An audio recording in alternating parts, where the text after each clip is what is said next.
오늘은 킹스크로스 왕의 십자가 마가복음 강의 우리 23번째 시간으로 물 위에 난 발자국이라는 제목으로 말씀을 나눌 때에 큰 은혜가 임하기를 축복합니다. 제목이 좀 시적이죠. 물 위에 난 발자국. 우리는 지난 시간에 예수님께서 물고기 2마리 그리고 보리떡 5개로 5,000명을 먹이시는 놀라운 사건을 말씀으로 살펴보았습니다. 얼마나 신났을까? 한번 여러분 상상해 보십시오. 물고기 2마리, 보리떡 5개인데 5,000명을 남자만 곱하기 4는 해야 돼요. 아내와 그리고 아이들까지 한 2명 정도. 그렇죠? 곱하기 4가 되죠. 그러면 여러분 최소 2만 명 그리고 많게는 5만 명까지도 봅니다. 얼마나 신났을까? 특별히 제자들의 입장에서 보면 정말 폼났을 것입니다. 그런 제자들에게 예수님께서 이상하게 즉시 그 자리를 떠날 것을 말씀을 하시고 건너편 벳세다로 매우 급히 배를 태워 제자들을 떠나보냅니다. 그리고 예수님은 어디로 올라가십니까? 산으로 올라가셔서 기도하십니다. 그런데 문제가 생겼습니다. 제자들이 타고 간 배가 역풍을 만난 것입니다. 역풍을 만난 제자들과 그리고 그 문제를 해결해 주시는 예수님의 모습을 담고 있는 것이 오늘 본문의 주된 스토리입니다. 오늘 본문을 보면서 우리는 이 본문을 이해하기 위하여 특별한 단어, 특별한 동사, 두 단어에 집중할 필요를 느낍니다. 하나는 뭐냐면 보시고라는 동사입니다. 우리 48절 말씀 보실까요? 시작. 밤 사경쯤에 바다 위로 걸어서 그들에게 오사 지나가시려고 하심에. 오늘 이 본문을 이해할 수 있는 첫 번째 키워드가 뭐냐면 보신다라는 것입니다. 여기 예수님이 제자들을 보셨다, 이 보시고라는 이 동사가 이 문법적인 시제로 미완료 시제입니다. 미완료. 완료가 아직 안 되었다는 것이죠. 예수님이 계속해서 제자들을 보셨습니다. 근데 아직 완료가 안 돼. 계속 보고 계셨다는 사실이에요. 계속 그 제자들을 주목하시고 그리고 예의주시하셨다라는 말씀이 이 보셨다라는 말씀의 어원적인 의미입니다. 지금 제자들이 건너가고 있는 곳은 갈릴리 바다입니다. 갈릴리 바다는 폭이 약 10km 정도 된다고 그래요. 그런데 지금 제자들의 배가 어디 있었습니까? 47절에 보면 바다 한가운데 있었습니다. 그러니까 예수님께서 기도하러 올라가신 산과 제자들이 타고 있는 배 사이의 거리는 최소 5km 이상입니다. 그렇죠? 결코 가까운 거리가 아닙니다. 그러나 예수님은 제자들에게서 기도를 하고 계셨지만 결코 눈을 떼지 않으셨다는 사실입니다. 사랑하는 여러분, 이게 우리들에게 은혜가 되지 않습니까? 이런 말씀을 들으면 내 마음속에 막 은혜가 막 물밀듯 일어나야 돼요. 예수님이 5km 이상 떨어진 제자들에게 눈을 떼지 않으셨어요. 그게 저는 이렇게 말씀이 은혜가 돼요. 그 주님은 오늘 또 저와 여러분들을 향하여 눈을 떼지 아니하시는 분이십니다. 그런데 지금 예수님께서 이 제자들의 무엇 예의주시하심이 눈을 떼지 않으셨는가? 지금 제자들의 무슨 모습을 지속적으로 보고 계셨는가? 48절 말씀이에요. 시작. 힘겹게 노젓는 것을 보시고 밤 사경쯤에 바다 위로 걸어서 그들에게 오사 지나가려고 하심에 라고 말씀을 하시죠. 지금 예수님께서 제자들의 무엇을 예의주시하심이 계속해서 미완료 시제 지속적으로 바라보고 계셨는가? 그들에게서 눈을 떼지 아니하셨는가? 바람이 거스름으로 제자들이 힘겹게 노젓는 것을 보셨다고 말씀하십니다. 바람이 거슬렀다. 무슨 말이 한자로 말하면 역풍을 맞은 것입니다. 역풍을 만나 한 발짝도 앞으로 나아갈 수 없는, 그래서 고통 가운데 있는 제자들을 보고 계셨다는 사실입니다. 여러분, 제자들은요 갈릴리 어부 출신들이 많았습니다. 바다에서는 프로였죠. 그러니까 갈릴리 물개들이 지금 모인 겁니다. 마가복음의 기록을 보면 그런 갈릴리의 물개들이 이상하게 바다에만 들어가면 정신 못 차리고 헤매입니다. 오늘 이 6장 이전에 마가복음 4장에도 한번 메가톤급 풍랑을 맞은 제자들의 모습을 기록하고 있잖아요. 그런데 오늘 본문에서도 지금 역풍을 맞아 그 바다 한가운데에서 고통 가운데 허덕이는 그들의 모습을 또한 보여주고 있다는 사실입니다. 지금 그들이 몇 시간 동안 이 고생을 하고 있었는가? 47절에 보면 자 이렇게 나와요. 시작. 저물매 배는 바다 가운데 있고 예수께서는 홀로 무태에 계셨다라고 말씀을 하십니다. 저물매. 근데 언제 예수님이 제자들을 향하여 그 무리를 걸어서 오십니까? 48절에 시작. 바람이 거스름으로 제자들이 힘겹게 노젓는 것을 보시고 언제? 밤 사경쯤에. 자 여러분 저물었을 때와 밤 사경 사이에는 대략 8시간 내지 9시간을 이야기하는 것입니다. 언제라고요? 저물었을 때와 밤 사경 간의 이 시간은 적어도 8시간에서 9시간을 의미하는 간격이 있다는 사실이 있죠. 지리적인 위치가 확실치는 않았지만 대략 그들이 건너려고 했던 베세다까지의 거리를 한 5km 정도로 아까 말씀드렸던 것처럼 본다면 여러분 이 프로 물개들이요, 갈릴리 물개들이 힘차게 열심히 노 저으면 그 5km는요 1시간이면 갈 수 있는 거리라고 그래요. 지금 1시간이면 갈 수 있는 그 거리를 지금 몇 시간이 걸린 거예요? 8시간 내지 9시간이 걸렸는데도 계속 그 자리야. 계속 그 자리예요. 지금 1시간이면 충분히 가서 넉넉하게 여유 있는 시간을 보낼 수 있었음에도 불구하고 갑자기 역풍을 만나가지고 8시간 내지 9시간을 힘겹게 노를 젓고 있는데도 배가 앞으로 나갈 줄을 몰라 하는 거예요. 그런데 오늘 이 6장에 나와 있는 항해 사건과 이전에 우리가 메가톤급 말씀 기억나시죠? 메가톤급 풍랑을 만났을 때 나타난 마가복음 4장에 나오는 항해 사건과는 여러분 유사한 공통점이 있습니다. 이 두 사건 사이에는 둘 다 예수님의 명령을 따라 나선 길이라는 사실입니다. 예수님이 제시하신 꿈과 예수님께서 제시하신 비전을 따라 나선 사건들이었다는 사실이에요. 그런데 거기에 뭐가 있었어요? 풍랑이 있었습니다. 4장에서는 메가톤급 풍랑이 있었고 지금은 역풍이 일어난 것입니다. 여러분, 우리가 상식적으로 아는 하나님의 모습은 뭡니까? 오는 폭풍도 예수님 잘 믿고 순종하면 비켜나가야 되지 않겠습니까? 근데요, 웬걸요? 오히려 풍랑이 있습니다. 지금 분명히 예수님 말씀이 건너가라 해서 순종하여 따라 나선 길 아닙니까? 그런데 거기에서 지금 무엇을 만났어요? 역풍을 만난 것입니다. 주님이 부르심을 받고 사람 낳는 어부가 되기 위해 기꺼이 버릴 것 다 버리고 포기할 것 다 포기하고 주님의 길을 그렇게 순종하며 따라 나섰는데 지금 그런 제자들 앞에 무엇이 임한 거예요? 역풍이 임한 것입니다.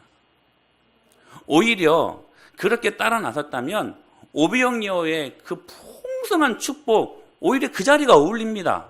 우리가 생각하는 것처럼. 그런데 오히려 역풍으로 주님이 우리를 인도하신다는 사실이죠. 사랑하는 여러분, 우리 앞에도 역풍이 참 많지 않습니까? 우리 인생들을 한 30년, 40년, 50년, 60년을 살면서 이제 제법 인생살이에 좀 프로가 될 법도 한데 여러분 얼마나 세상을 힘들게 사십니까 사실. 직장생활 하시느라 또한 사업하시느라 참 이 무더운 여름날에 얼마나 험한 세월 속에서 때로는 우리 마음 같지 않게 험한 꼴을 겪으면서 이제는 인생이 좀 숙달될 만도 한데 교회도 여러분 그냥 1년 다닌 거 아니잖아요. 한 30년, 40년, 50년 다녔으면 제법 이제는 신앙의 이력인 날 법도 한데 이상하게 우리 앞에는 여전히 어둠이 있고 여전히 우리 신앙의 발걸음을 가로막고 있는 세상의 죄악의 역풍들이 얼마나 숱하게 많이 불어오고 있는지 모릅니다. 그래서 정말 별것 아닌 것 같은데 하찮은 일에도 우리는 늘 힘겨운 투쟁을 해야만 하고 어깨가 빠지도록 그래서 인생살이를 삶에도 불구하고 노를 젓는에도 불구하고 배는 앞으로 나아가지 않는 것처럼 보일 때가 얼마나 많은지 모릅니다. 계속해서 예배도 합니다. 계속해서 설교도 듣습니다. 성경 공부도 하고 교제도 하고 전도도 하고 기도도 합니다. 그런데 앞으로 나아가는 것 같지가 않습니다. 이런 상황 속에서 우리들 마음 안에 이런 회의가 들어오지 않습니까? 하나님, 이런 우리들의 이 고통스러운 인생의 항해를 과연 보고 계십니까? 하나님, 이런 우리들의 고통스러운 항해를 과연 알고나 계십니까? 과연 하나님이 살아 계시는가? 강단에서 목사님은 계속해서 하나님 살아 계시다고 아멘을 했는데 하나님은 안 살아 계신 것 같아요. 과연 예수님은 나를 사랑하신다고 말씀하시는데 정말로 나를 사랑하시는 걸까? 그분이 계시고 그분이 능력자고 내가 그분의 자녀이고 그분이 나를 사랑하신다면 왜 이렇게 어깨 빠지도록 노를 저음에도 불구하고 우리 신앙의 그 길은 앞으로 나아가는 기색이 없어 보이는가? 그래서 좀 더 참아보다가 역풍이 그치지 않으면 우리는 그 배에서 내리고 싶지 않습니까? 그런데 저는 오늘 여러분들에게 여러분들이 잊고 있는 한 가지를 말씀을 드리고 싶습니다. 우리 예수님은 그런 우리들을 향하여 오늘도 그럼에도 불구하고 여전히 보고 계시는 분이십니다. 저는 이게 그렇게 은혜가 돼요. 여러분 잘 생각해 보십시오. 저와 여러분의 믿음이 얼마나 얄팍한지를 한번 생각해 보세요. 예수님을 쫓아다니면서 방금 직전에 무슨 사건이 있었습니까? 오병이어 사건이 있었습니다. 여러분 제자들의 모습을요 옛날 어리석고 참 한심했던 제자들의 모습으로 보지 말고요 그 제자들의 한심하기 그지없는 어리석은 모습들이 우리들의 모습이 아닌지 한번 적용해 보십시오. 여러분 오늘 이 사건 만나기 전에 오병이어 사건이 있었습니다. 여러분 오병이어 사건은 전무후무한 사건입니다. 여러분 상상해 보십시오. 갑자기 하늘이 열리더니 온갖 좋은 만나 그것이 예수님의 말씀으로 말미암아 오병이어 축복으로 오버랩되면서 그 베세다 광야에 있었던 수많은 사람들을 먹이고도 12광주리를 남기셨습니다. 방금 직전에 그 오병이어의 하나님 나라의 그 풍성한 축복을 이 제자들이 지금 경험했어요, 안 했어요? 경험하고 지금 이 고난을 지금 겪고 있는 것입니다. 그 전에는 어떤 사건이 있었습니까? 12의 혈류증 여인이 예수님의 옷자락만 만져도 치료받는 역사가 일어나지 않습니까? 그 죽었던 회당장의 딸 야이로의 딸이 여러분 죽었는데 살아나지 않았습니까? 할렐루야. 오늘 비슷한 사건 마가복음 4장에서는 메가톤급 풍랑을 메가톤급 고요함으로 주님이 바꿔주시지 않았습니까? 이 일들이요 파노라마처럼 바로 직전에 일어난 일들이었습니다. 그러면 자 한번 생각해 보세요. 오늘 당하는 사건도 주님께서 해결해 주실 거라는 믿음을 우리가 가질 법도 하지 않습니까? 그런데 계속 그 고난 앞에서 여전히 벌벌 떨고 있는 제자들의 모습은 어찌 보면 저와 여러분들의 모습이 아닌가 싶습니다. 사랑하는 여러분, 제자들이 경험했던 그 주님, 제자들이 경험했던 그 예수님과의 만남, 우리의 삶 속에서 크든지 작든지 깊든지 얄팍하든지 그 주님을 우리도 똑같이 경험하고 할렐루야 똑같이 만나고 있지 않습니까? 여러분 여러분의 인생도 한번 살펴보십시오. 오병이어와 같은 축복이 여러분 우리들의 인생 가운데도 있지 않았습니까? 홍해를 건너는 여러분, 하나님이 우리를 극적으로 만나주시는, 죄에서 우리를 구원하신 주님의 축복을 우리 모두가 경험한 사람들 아닙니까? 시마다 때마다 만나로 채워주시고, 여러분, 우리가 주님의 도우심이 없이는 결코 단 한순간도 살아갈 수 없는 자들임을 인정하시기를 바랍니다. 그게 겸손이에요, 여러분.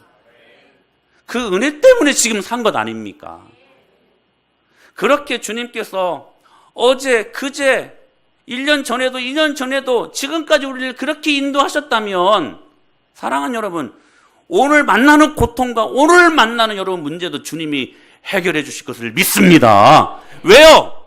우리가 믿는 하나님 아버지는 어제나 오늘이나 장래일이나 동일하신 분이시기 때문에 그렇습니다. 그 주님이 살아계시거든요. 그렇다면 우리 인생이 퍼즐 조각처럼 여기저기 흩어져 있는 것들을 이제는 기도하면서 어느 정도 맞추어야 할 때가 되지 않았겠는가 하는 것입니다. 작은 그 일들 앞에 일희일비하지 말고, 이것은 주님이 우리에게 큰 예쁜 멋있는 인생의 그림을 우리에게 주시고자 지금 조각난 그 퍼즐들을 모으게 하는 과정이구나. 할렐루야. 그러면 여러분, 감사함으로 우리는 모든 것들을 받게 될 것을 믿습니다. 할렐루야. 그 주님이 그렇게 우리를 보고 계신다는 사실이에요. 어제도 보셨고 그제도 보셨고 오늘도 보시고 내일도 보십니다. 근데요, 두 번째 또 중요한 동사가 있어요. 제자들을 그렇게 멀리 떨어져 있는 상태에서 계속해서 예의주시하셨던 그 예수님, 그렇게 바라보시고 계셨던 그 예수님이요, 이제는 찾아오십니다. 두 번째 중요한 동사가 있는데요, 오시다라는 동사입니다. 우리 48절 말씀 보실까요? 시작.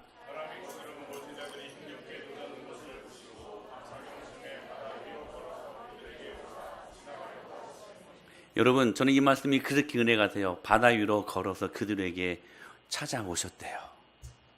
여러분, 그렇게 찾아오신 예수님, 저와 여러분들이 경험한 예수님 아니십니까? 근데 언제 찾아오셨어요? 밤 사경쯤에 찾아오셨습니다. 유대인들은 밤을 사등분합니다. 밤을 사경으로 나눕니다. 1경이 오후 6시에서 9시, 2경이 오후 9시에서 12시, 3경이 새벽 12시에서 2시, 4경이 이 밤 사경, 지금 4경이 새벽 2시에서 아침 6시까지입니다. 근데 예수님이 언제 찾아오셨어요? 제자들에게? 사경쯤에. 새벽 2시와 6시 사이에서 찾아오셨다는 사실이에요. 오늘 본문에 보면 예수님께서 밤 사경에, 즉 새벽 2시에서 6시 사이에 즉 노를 젓고 도무지 역풍 때문에 앞으로 나아가질 않고 지칠 대로 지쳐서 이제는 포기하고 싶은 그런 결정적인 순간에 그들의 고통하는 모습을 보시고, 그리고 예수님께서 친히 물 위를 걸어서 제자들에게 오셨다는 사실입니다. 그렇게 예수님께서 제자들에게 찾아오신 시간은 밤 사경쯤이었습니다. 많은 믿음의 선조들에게도 밤 사경은 있었던 것 같습니다. 아브라함의 밤 사경은 언제였을까요, 여러분? 100세 만득의 나이에 이삭을 얻었는데 그 이삭을 모리아산으로 올라가서 번제로 드려라. 정말 밤 사경이었을 것입니다. 그 사랑하는 아들, 눈에 넣어도 아프지 않을 만한 그 아들을 모리아산으로 가서 그것도 번제로 잡으라고 말씀하십니다. 집중하세요. 자, 우리 사무실 말씀 안 들리나요? 왜? 들려요? 사무실 집중. 자, 보세요. 밤 사경, 아브라함에게 있어서는 모리아산에서 이삭을 잡으라고 하는 그 사경, 밤 사경, 번제로 드리래요. 그것도. 이건 번제가 뭡니까? 목 따고 사지 다 따는 거예요. 그냥 자르고 안에 있는 오장육부 다 끄집어내가지고요, 좋은 살점 각진 것들을 주님 앞에 그것도 태워드려 버리는 것입니다. 얼마나 잔인한 방법이에요. 그 명령을 받았을 때 아브라함은 정말로 밤 사경이었을 것입니다. 그렇지 않습니까? 요셉의 밤 사경은 언제였을까요? 요셉은 제가 언젠가 말씀드렸던 것처럼 4번의 옷을 갈아입은 사람 아닙니까? 처음에는 아버지 야곱에 의해서 채색 옷을 입었지요. 사랑하는 아내 라헬이 낳은 아들이었기 때문에 다른 아들과 구별이 되어서 예쁜 당시 제사장들이나 입는 채색 옷을 입혀 그렇게 애지중지 키웠던 아들이 요셉 아닙니까? 근데 형들의 시샘에 의해 그가 보디발 장군의 집으로 팔려가지 애굽으로. 두 번째 갈아입었던 옷은 노예의 옷이었습니다. 자, 보십시오. 주인집 아들의 옷을 입고 그리고 노예 종의 옷을 입습니다. 상극 아닙니까? 반대 아닙니까? 반대. 근데 그곳에서도 보디발 장군의 아내의 성적인 모함에 의해 그가 감옥으로 잡혀 들어갑니다. 세 번째로 갈아입었던 옷은 죄수의 옷이지요. 그리고 마지막 하나님의 인도하심을 따라 그가 총리가 되죠. 마지막으로 갈아입었던 옷은 총리 대신의 옷이었습니다. 죄수를 관리하는 총리, 극과 극 아닙니까? 근데요, 그가 노예의 옷을 입었을 때나 그리고 죄수의 옷을 입었을 때 그의 입장에 있어서 보면 밤 사경이었을 것입니다. 우리가 결론을 알아서 우리가 이 말씀을 편하게 보지만 당사자는 그 결론이 언제 날 거라는 것을 어떻게 예측할 수 있었겠습니까? 밤 사경이었을 것입니다. 다윗의 밤 사경은 언제였을까요? 그 끝모로 광야 아니었을까요? 사울에게 쫓겨다녀야만 했던. 밧세바를 취하여 최소 10달 동안 하나님과의 친밀한 관계가 끊겨졌던 그 상황이 다윗에게 있어서는 밤 사경이 아니었을까? 여러분, 다니엘에게 있어서 밤 사경은 언제였을까요? 사자 굴 안에 언제 잡혀 먹을지 모르는 그 상황이 밤 사경 아니었을까요? 네, 여러분들에게 묻습니다. 여러분들에게 밤 사경은 언제입니까? 처절하게 신음하며 아파할 때, 도무지 빛을 볼 수 없는 긴 어두운 터널을 통과할 때가 과연 언제였는가? 아니, 지금 그 시간이 밤 사경은 아닌가? 때로는 물질의 문제로, 때로는 건강의 문제로, 선택과 진로의 문제로, 관계의 문제로 겪는 그러한 밤 사경 말입니다. 그런데 참 감사한 것은 그의 인생의 가장 긴 고통의 시간 밤 사경이 여러분 아십니까? 우리가 예수님을 만날 수 있는 가장 좋은 시간이라는 것을 말입니다. 많은 믿음의 선조들은 다 그 밤 사경에 예수님을 만난 사람들입니다. 오늘 본문에도 보십시오. 고뇌에 찬 제자들을 보실 뿐만 아니라 그들이 더 이상 이제는 안 되겠다. 모든 것들을 포기하고 모든 것들을 그냥 이제는 중단해야 될 그 상황, 그 결정적인 순간을 주님이 보시고 그리고 밤바다의 그 고난에 찬 제자들을 향하여 주님이 뚜벅뚜벅 걸어오시지 않았습니까? 오시는 방법도 참 생소합니다. 물 위를 밟고 오셨습니다. 할렐루야! 자연 법칙을 거스른 겁니다. 왜? 그분은 하나님이시니까. 그분이 만든 모든 피조물을 본인이 좌지우지할 수 있는 거예요. 그분의 전능하심으로.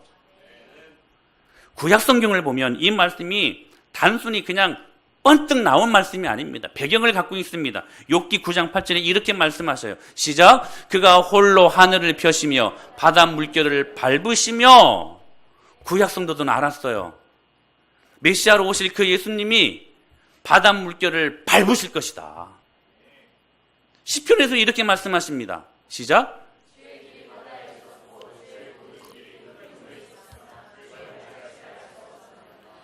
앞으로 메시아로 오실 그분은 여러분 바다의 길이 보여요, 솔직히? 바다에 발자국이 납니까?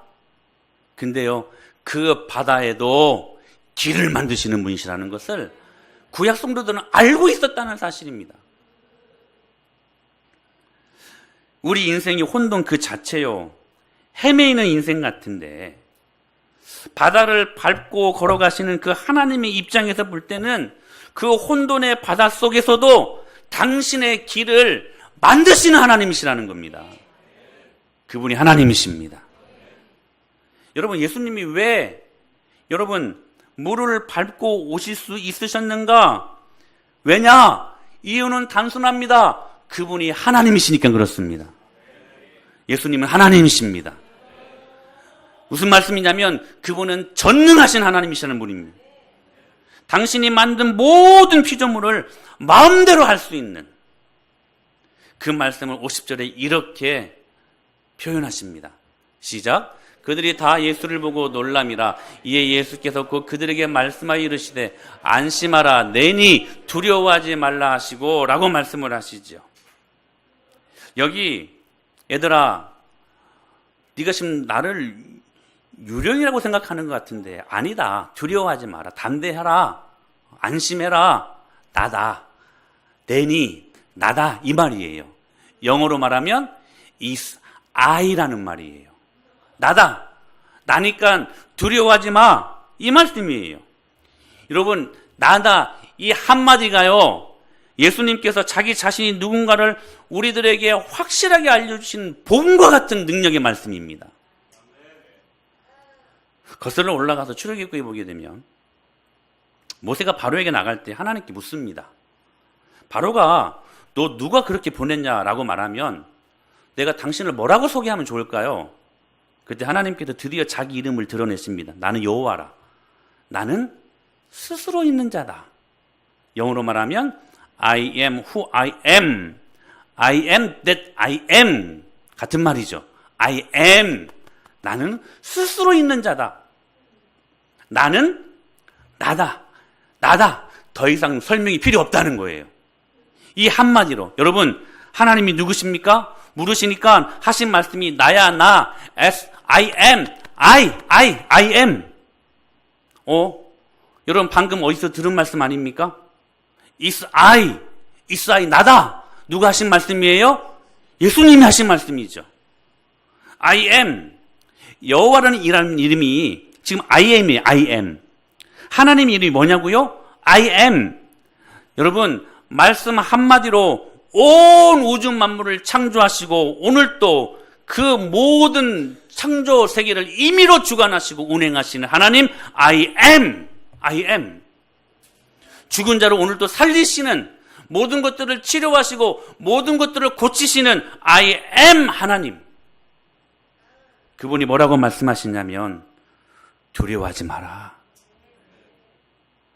그 하나님께서 폭풍이는 그 가운데서 헤매고 있는 혼돈 가운데 있는 그 연약한 제자들을 찾아오셔서 하시는 말씀이 뭐냐면 두려워 말라. 두려워 말라. 우리의 영혼을 책임지시고 우리의 장래를 붙잡고 계시고 온 우주 만물을 붙들고 계시는 역사의 알파와 오메가가 되시고 시작과 끝이 되시는 그 하나님 I am. 그분이 뭐라고 말씀하셔요? 두려워 말래요. 여러분, 이 말씀이 전율로 다가오지 않습니까? 그러니까 이제 해석이 되는 거예요.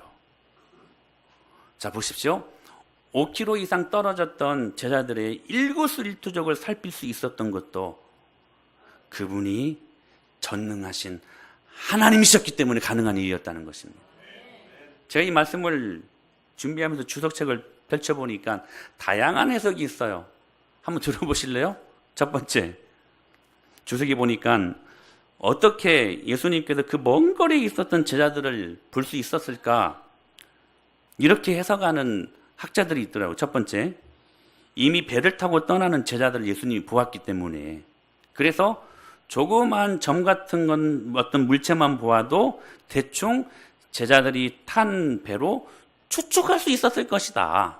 그래서 5km 이상 떨어진 제자들의 모습을 예수님이 보신 것이다. 이렇게 첫 번째 해석을 합니다. 두 번째, 보름달이 바다 전체를 비추고 있었을 것이므로 시야가 그렇게 흐리지 않아. 예수님도 산에 계셨잖아요. 그러니까 볼 수 있었을 것이다. 여러분, 5km가 여기서 어느 정도 되는 거리냐면 저기 메가박스 알죠? 영통에 있는 그 정도 10리가 넘는 거리입니다. 아무리 높은 산에 계시지만 여러분, 그 멀리 있는 제자들의 그 고뇌에 찬 그 얼굴과 숨결을 여러분 보실 수는 없습니다. 근데 그렇게 해석을 해요, 학자들이. 여러분 묻습니다. 1번입니까? 2번입니까? 답이 없습니까? 다시 한번 1번입니까? 2번입니까? 여러분, 왜 예수님께서 5km 이상 떨어진 그 먼 거리에 있는 그 제자들의 고뇌에 찬 그 모습들을 볼 수 있었는가? 1번도 아니고 2번도 아닙니다. 여러분, 그 답은 단순합니다. 예수님이 하나님이시니까. 예수님이 하나님이신 전능하신 신적인 능력을 갖고 있었으니까. 그분은 어디에서도 예수님을 보실 수 있었던 것입니다.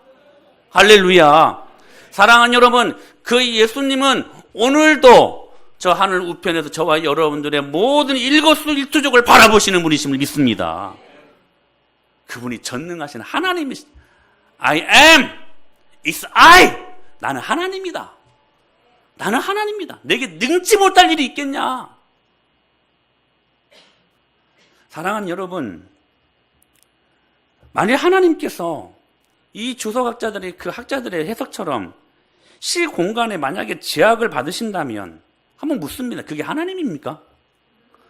하나님이라는 분이요, 저와 여러분들과 똑같아요. 시간의 제약을 받고 공간의 제약을 받는다면 우리가 믿을 만한 하나님이시겠습니까? 하나님은 시간과 공간을 초월하여 여러분들을 바라보시고 그 고통의 결정적인 순간에 여러분에게 찾아오셔서 여러분의 모든 문제를 해결해 주시는 분이심을 믿습니다. 그분이 하나님이세요. 이렇게 말씀을 준비하다가 제가 전에 했던 우스갯소리가 갑자기 생각이 났어요. 어느 한 초등학생이 의심스럽다는 눈빛으로 목사님에게 물었습니다. 우스갯소리입니다. 근데 탁월한 변증입니다. 기가 막힌 변증입니다. 의심스럽다는 눈빛으로 한 초등학생이 목사님에게 물었어요. 목사님, 예수님께서 물 위를 걸으셨다고 하는데 그게 진짜예요? 거들먹거리면서 그렇게 질문을 하더랍니다. 근데 이 목사님 답이요, 진짜 탁월합니다. 얘야, 예수님은 하나님이신데 물 위를 걸어도 안 빠지는 게 당연하지 않겠냐? 물에 빠지면 야, 그게 더 이상하겠다, 야. 여러분, 그렇지 않습니까? 저는 여러분, 이 우스갯소리 같지만 이 목사님의 말씀이 저는 여러분 정답이라고 믿습니다. 만약에 하나님이라는 분이 딱 내려오셔가지고요, 막 고난에 찬 그런 제자들을 구하기 위해 가는데 가다가 풍덩 빠져버려요. 하나님이. 그 얼마나 우스꽝스러운 하나님이십니까? 하나님이면 물 위를 걸어야 되지 않겠습니까? 아멘? 그래요. 하나님은 시간과 공간에 제약을 받지 아니하시는 분이세요. 또 묻습니다. 이 학생이, 목사님, 도시락 하나로 정말 5,000명을 먹일 수 있어요? 진짜예요? 얘야, 예수님은 천지를 창조하신 하나님이신데 당연히 먹일 수 있어야지. 못 먹이시면 그게 이상하겠다, 야. 그러지 않습니까, 여러분? 우리와 똑같다면, 시간과 공간에 똑같은 제약을 받는다면 하나님일 수 없죠. 하나님일 수 없죠. 목사님, 진짜 예수님은 처녀의 몸에서 났을까요? 얘야, 이 말이 진짜 가관이에요. 하나님이 인간으로 오실 거면 그 정도로는 오셔야지. 처녀 몸에서 나시지 않으면 그가 이상하겠다, 야. 사랑하는 여러분, 주님께서 경랑이는 혼돈 속에 허우적거리는 여러분들을 향해 오늘도 그 물을 밟고 오신 그 물 위에 난 발자국을 잊지 않게 되기를 축복합니다. 여러분 아십니까? 저와 여러분들은요, 다 하나씩 그 물자국에 선명하게 찍힌 발자국을 갖고 있는 사람들입니다. 그거 잊지 않게 되기를 바랍니다. 기적적으로 여기까지 인도하신 예수님께서 여러분들이 힘들어할 때, 신음할 때, 슬퍼하며 울 때, 상처로 힘든 시간들을 보낼 때, 정말 어떨 때는 죽고 싶었을 때에도 여러분을 보시고 그 물 위를 저벅저벅 밟고 오시는 그 주님의 발자국을 기억하실 수 있게 되기를 축복합니다. 그분은 전능하신 분이십니다. 할렐루야. 그리고 저와 여러분들을 위해 십자가에 못 박혀 돌아가셔서 우리를 구원하신 사랑으로 풍성한 신분이심을 잊지 않고 오늘도 그 능력과 은혜를 믿음으로 경험할 수 있는 저와 여러분이 될 수 있게 되기를 살아계신 예수님의 이름으로 간절히 축복합니다.